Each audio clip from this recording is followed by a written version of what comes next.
Capcom chose the wrong protagonist for the RPD section of Resident Evil 9 Requiem. It never should have been Leon, it always should have been Jill. But don't worry, Leon still has a massive part to play, so let me explain why I think this, and how they could have implemented it. Jill's ties to Raccoon City run deep, very deep. Jill was a member of STAR's Alpha team, based in Raccoon City Police Department. She was a member of STAR's for about 2 years, which means she spent a lot of time there, made friends there, built a life there. We know she also lived in Raccoon City because of Resident Evil 3. The captain of STAR's Alpha team was Albert Wesker, and as we know, Zeno resembles Wesker. Let me explain why this is important. Wesker was Jill's captain. She trusted him. He betrayed her by leading her, Barry and Chris to the Spencer Mansion, where he used them to gather combat data on them and the BOWs. In the Lost and Nightmares DLC for Resident Evil 5, we see a fight between Chris, Jill and Wesker, resulting in Jill throwing herself out the window along with Wesker to save Chris.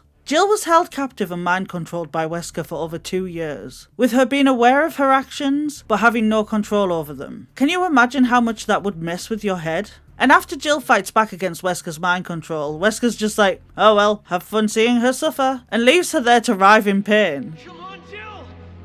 Get yourself together, wake up! Jill Valentine!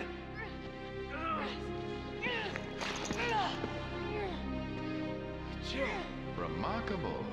Still resisting at such an advanced stage. Commendable, yet futile. No more time for games, Chris. I've got work to do. Have fun watching Jill suffer. Wait, what did you do to her?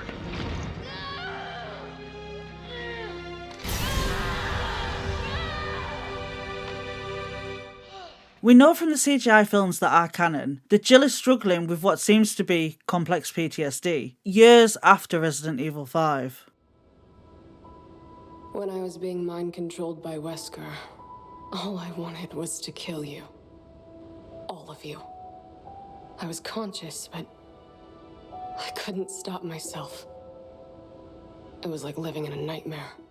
Let's take it back to Raccoon City for a second. Jill also has ties to other landmarks in Raccoon City that Capcom could have used as a nod to the original games, like the clock tower and the hospital. And I'm also guessing that she probably visited the zoo at some point. Why does this matter? It matters because I'm going to tell you how they could have used everything I've said and made Requiem even more amazing. So this is how it's going to go.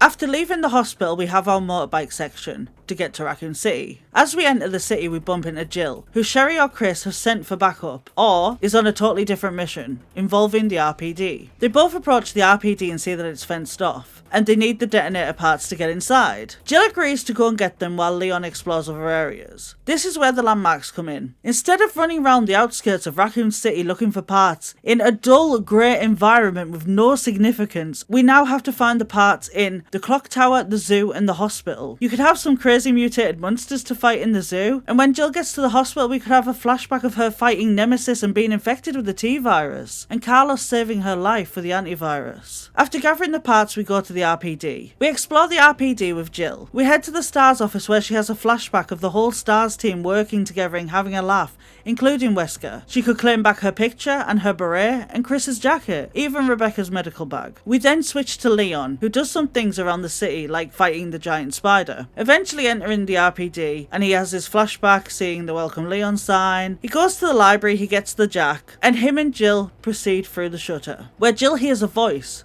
she'll never forget. She has a flashback to Resident Evil 5 so the audience understand what's happening. She then bursts into the room, sees Zeno, does a double take and yells, Wesker! It's at this point Jill's eyes change. Everything she's ever been through floods back in. This is where Jill snaps. Zeno leaves with Grace after dodging Jill's bullets, not Leon's. We then have our Mr. X scene and his fight with Leon, as Jill goes off after Zeno. This is where we could have a DLC of Jill getting into Raccoon City and finding the bobblehead, which is an Easter egg, and it's very irrelevant to Jill, not Leon. And then we could have her trying to find Zeno after the RPD. She would eventually end up at Ark, which is where we see her, at the end, taking every ounce of rage she's ever had for Wesker and channeling it into Zeno. And now is where we get our Zeno boss fight. The fight could even start with him having the powers, and in a throwback to Resident Evil 5, we could have Leon and Grace inject him with Elpis, like Sheva and Chris did in Resident Evil 5. And then when his powers are gone,